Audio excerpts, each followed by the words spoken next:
महानवमी व्रत। ब्रह्मा जी ने कहा, अश्विन मास में उत्तराषाढ़ नक्षत्र तथा शुक्ल पक्ष की अष्टमी से युक्त जो नवमी होती है उसे महानवमी कहा जाता है। इस तिथि को स्नान दान आदि करने से अक्षय पुण्य की प्राप्ति होती है।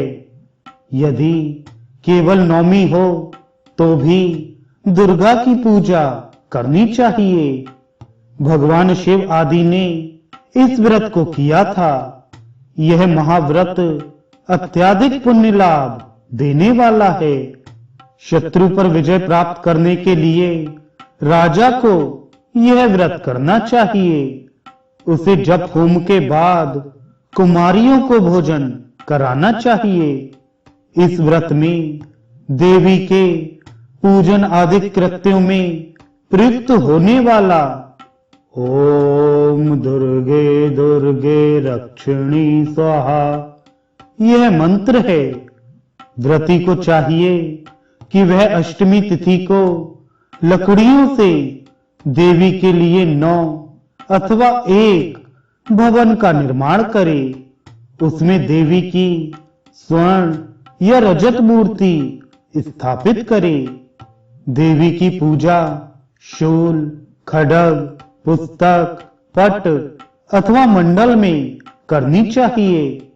18 हाथों वाली दुर्गा देवी अपनी बाईं ओर के हाथों में कपाल, खेटक, घंटा, दर्पण, तर्जनी, धनुष, ध्वज, डमरू और पाश धारण करती हैं। उनके दाहिनी ओर के हाथों में शक्ति, मुद्गर, शूल, वज्र, खड्ग, अंकुश, शर, चक्र और शलाका नामक आयुध रहते हैं। दुर्गा देवी के अतिरिक्त अन्य देवियों की जो प्रतिमाएं होती हैं उनके 16 हाथ माने गए हैं। अंजन और डमरू उनके हाथों में नहीं रहता। रुद्रचंडा, प्रचंडा, चंडोग्रा, चंडनायिका, चंडा, चंडवती, चंडरूपा तथा अतिचंडिका इन 8 देवियों के अतिरिक्त 9वीं देवी उग्रचंडा है।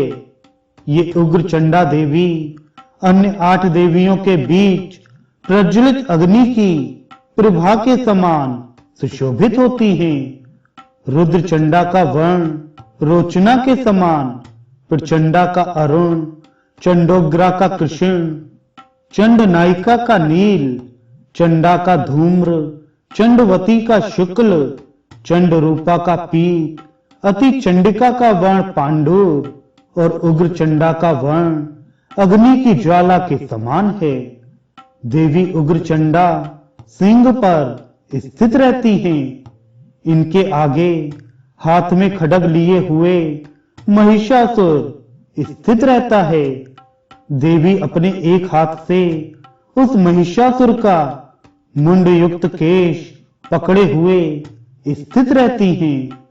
इन भगवती उग्रचंडा के दशाक्षरी विद्या मंत्र ओम दुर्गे दुर्गे रक्षिणी स्वाहा का जप करके मनुष्य किसी भी बाधा से बाधित नहीं होता।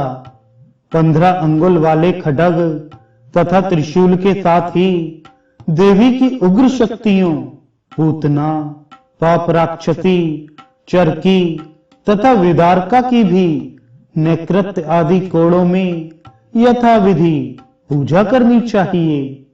राजाओं को शत्रु आदि पर विजय प्राप्त करने के लिए विविध मंत्रों से इस महानवमी को देवी की विशेष पूजा करनी चाहिए। ब्राह्मणी, माहेशी, कौमारी, वैष्णवी, वाराही आदि मार्तकाओं को दूध से स्नपन आदि कराकर देवी की रथ यात्रा आदि निकालनी चाहिए।